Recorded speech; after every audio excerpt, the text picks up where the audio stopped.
Hello everyone, हम BPSC घटना चक्र पूर्वावलोकन डिस्कस कर रहे हैं। टॉपिक है भौतिक विज्ञान। उसके अंतर्गत टॉपिक है ऊष्मा एवं ऊष्मागतिकी। पहला क्वेश्चन है, वह ताप बिंदु जिस पर ठोस, द्रव और गैसीय अवस्थाएं एक साथ रह सकती है कहलाता है। तो इसका सही आंसर हो जाएगा ऑप्शन नंबर डी, त्रिक बिंदु। वह ताप बिंदु जिस पर ठोस, द्रव और गैसीय अवस्थाएं एक साथ रह सकती है त्रिक बिंदु कहलाता है। उदाहरण स्वरूप आप देख सकते हैं 611.657 पास्कल आंशिक वायु दाब पर 273.16 केल्विन 0.01 डिग्री सेल्सियस जल का त्रिक बिंदु है, जिस पर द्रव, जल, ठोस, बर्फ और जलवाष्प एक साथ पाए जा सकते हैं। नेक्स्ट क्वेश्चन है, 40 डिग्री सेल्सियस का मान फ़ारेनहाइट स्केल में है, क्या होगा? इसका सही answer option number A, 104 degree Fahrenheit. बहुत ही ज़्यादा इंपॉर्टेंट है, इसको ध्यान में रखिएगा और इस फॉर्मूला को तो आप अच्छे से ध्यान में रख लीजिए। F बराबर degree Fahrenheit is equal to 9/5 degree Celsius plus 32। तो यहाँ हमारे पास 40 डिग्री दिया हुआ है सेल्सियस, तो F बराबर 9/5 गुने 40 प्लस 32। तो इस तरीके से 104 डिग्री फ़ारेनहाइट हो जाएगा। नेक्स्ट क्वेश्चन है, कमरे को ठंडा किया जा सकता है, तो इसका सही आंसर हो जाएगा ऑप्शन नंबर बी, संपीड़ित गैस को छोड़ने से। संपीड़ित गैस को छोड़ने से कमरे का तापमान कम हो जाता है, जिससे कमरा ठंडा हो जाता है। एयर कंडीशनर में संपीड़ित गैस ही प्रयुक्त होती है। नेक्स्ट क्वेश्चन है, निम्न में से कौन सा ऊष्मा का सबसे अधिक कुचालक है?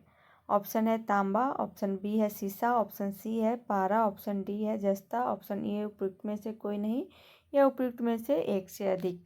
तो इसका सही आंसर हो जाएगा ऑप्शन नंबर बी, सीसा। हमसे पूछा गया सबसे अधिक कुचालक। कोई भी ऐसा पदार्थ जिससे विद्युत धारा या ऊष्मा प्रवाहित न हो कुचालक कहते हैं, जैसे लकड़ी, कांच इत्यादि।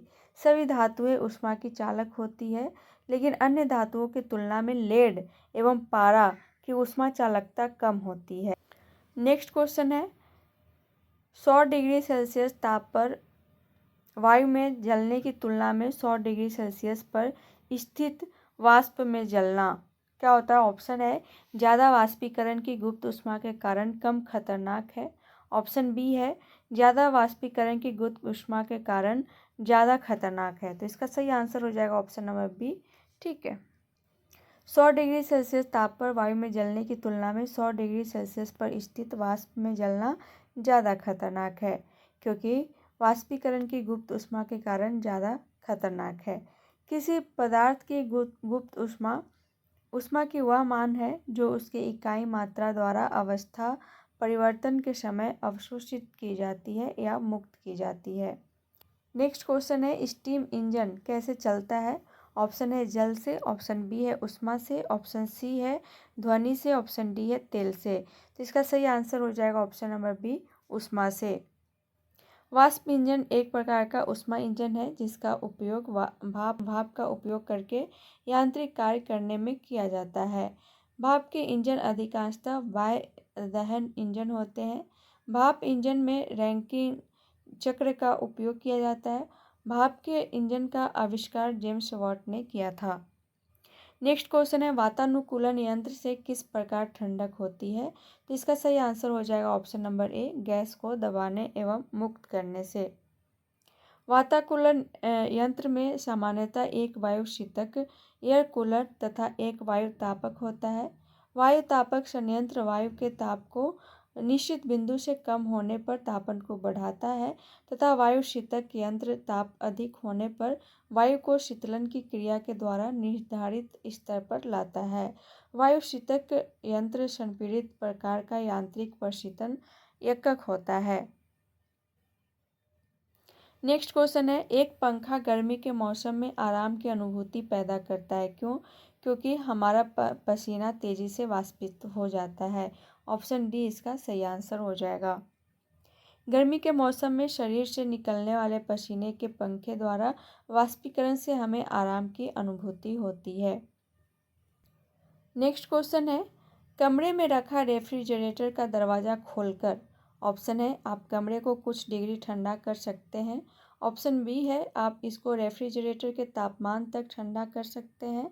ऑप्शन सी है, आप अंततः कमरे को थोड़ा गर्म कर सकते हैं। ऑप्शन डी है, आप कमरे को न तो गर्म न ठंडा कर सकते हैं।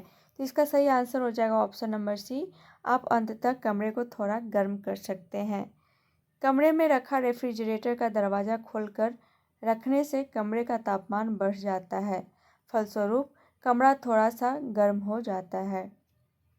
नेक्स्ट क्वेश्चन है, यदि रेफ्रिजरेटर के दरवाजे कुछ घंटों के लिए खुले छोड़ दे तो कमरे का तापमान क्या हो जाएगा, बढ़ जाएगा। ऑप्शन बी इसका सही आंसर है। नेक्स्ट क्वेश्चन है, पानी का घनत्व अधिकतम होता है। तो इसका सही आंसर है option number B, 4 degree Celsius पर। पानी का घनत्व 4 डिग्री सेल्सियस पर अधिकतम होता है और उसका आयतन न्यूनतम होता है। नेक्स्ट क्वेश्चन है, 50 डिग्री सेल्सियस का मान फ़ारेनहाइट स्केल में क्या होगा। तो इसका सही आंसर होगा option number B, 122 degree Fahrenheit. अभी हमने इसका फॉर्मूला देखा, Fahrenheit is equal to 9/5 into degree Celsius plus 32। इस फॉर्मूले का यूज करके आप फ़ारेनहाइट में निकाल सकते हैं। नेक्स्ट क्वेश्चन है, अधिक ऊंचाइयों पर द्रवों का क्वथनांक क्या होगा, घटता है। ऑप्शन बी इसका सही आंसर हो जाएगा। दाब बढ़ने से द्रव का क्वथनांक बढ़ता है तथा दाब घटने से द्रव का क्वथनांक घटता है। दाब तथा क्वथनांक में समानुपातिक संबंध होता है। यही कारण है कि ऊंचाइयों के साथ क्वथनांक घटता है, क्योंकि ऊंचाई के साथ दाब घटता जाता है। नेक्स्ट क्वेश्चन है, खाली स्पेस है, के कारण पानी एक उत्कृष्ट शीतलन कारण है। तो इसका सही आंसर है ऑप्शन सी, उच्च विशिष्ट ऊष्मा के कारण पानी एक उत्कृष्ट शीतलन कारक है। उच्च विशिष्ट ऊष्मा के कारण पानी एक उत्कृष्ट शीतलन कारक है। जल की विशिष्ट ऊष्मा अधिक होती है, जिससे तात्पर्य यह है कि जल को गर्म होने के लिए काफ़ी अधिक मात्रा में ऊष्मा की आवश्यकता पड़ती है तथा ठंडा होने के लिए भी बड़ी मात्रा में ऊष्मा को निकालना पड़ता है। इस प्रकार जल न तो जल्दी गर्म होता है और न ही जल्दी ठंडा। जल का यह गुण इसे उत्कृष्ट शीतलन एजेंट बनाता है। नेक्स्ट क्वेश्चन है, ठंड के दिनों में लोहे के गुटके और लकड़ी के गुटके को प्रातः काल में छुए तो लोहे का गुटका ठंडा लगता है, क्योंकि। ऑप्शन है, लोहे के गुटके का ताप लकड़ी के गुटके से कम होता है। ऑप्शन बी है, लकड़ी की तुलना में लोहा ऊष्मा का अच्छा चालक है। तो इसका सही आंसर हो जाएगा ऑप्शन नंबर बी, लकड़ी की तुलना में लोहा ऊष्मा का अच्छा चालक है। लोहा ऊष्मा का अच्छा कुछ सुचालक है, जबकि लकड़ी ऊष्मा की कुचालक है। प्रातःकाल जब मौसम ठंडा रहता है तब ठंड के फलस्वरूप लोहा ऊष्मा का अच्छा सुचालक होने के कारण अधिक ठंडा हो जाता है, परंतु लकड़ी कुचालक होने के कारण कम ठंडी होती है। यही कारण है कि लोहा छूने पर लकड़ी की अपेक्षा अधिक ठंडा होता है। नेक्स्ट क्वेश्चन है, हीट वेव के संबंध में निम्नलिखित कथनों पर विचार कीजिए। ऑप्शन है, यदि किसी मैदानी इलाके का अधिकतम तापमान कम से कम 30 डिग्री सेल्सियस या इससे अधिक तक पहुंच जाता है तो उसे हीट वेव माना जाता है।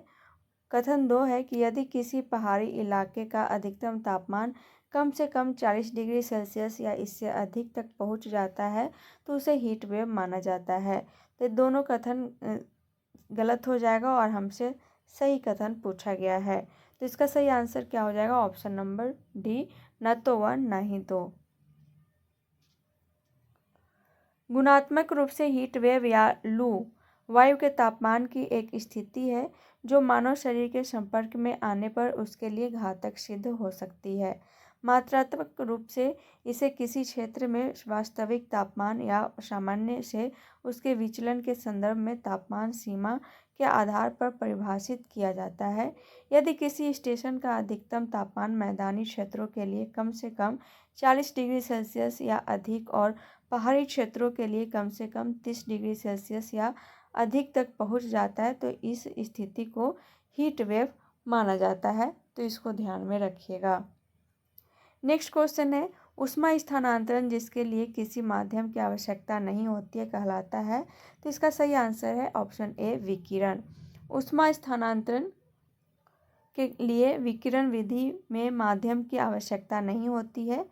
ठोस तथा द्रव में ऊष्मा स्थानांतरण के लिए माध्यम की आवश्यकता होती है।